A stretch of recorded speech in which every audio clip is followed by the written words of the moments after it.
નવરાત્રિના દિવસોમાં સૌથી વધારે એબોર્શન થાય છે અને આ હું નથી કહેતો, આ ગુજરાતના ગાયનેકોલોજીસ્ટ ડોક્ટર્સની રિપોર્ટ કહે છે. જેટલા પાર્ટી પ્લોટ્સમાં નવરાત્રિ થાય છે તેની આજુબાજુના મેડિકલ્સમાં કોન્ટ્રાસેપ્ટિવ પિલ્સ એટલે કે ગર્ભપાતની ગોળીઓનું વેચાણ સૌથી વધારે વધી જાય છે.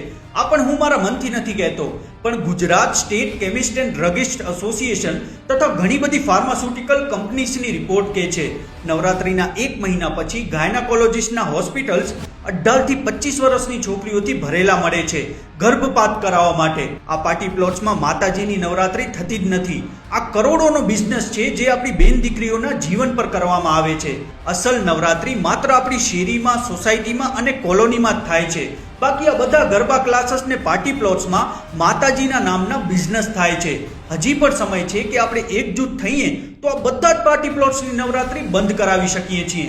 એટલા માટે આ વિડીયો વધારેથી વધારે શેર કરો અને કમેન્ટ્સમાં તમારી રાય જરૂર આપો, કારણ કે હવે આપણે નહીં બોલીએ તો કાલે આપણી પણ બેન દીકરીની આવી જ હાલત થશે. અને આપણે સારી રીતે જાણીએ છીએ કે આપણી બેન દીકરી સાથે આ વસ્તુઓ થવાથી કેટલી બધી જિંદગીઓ બરબાદ થઈ જશે. જય માતાજી.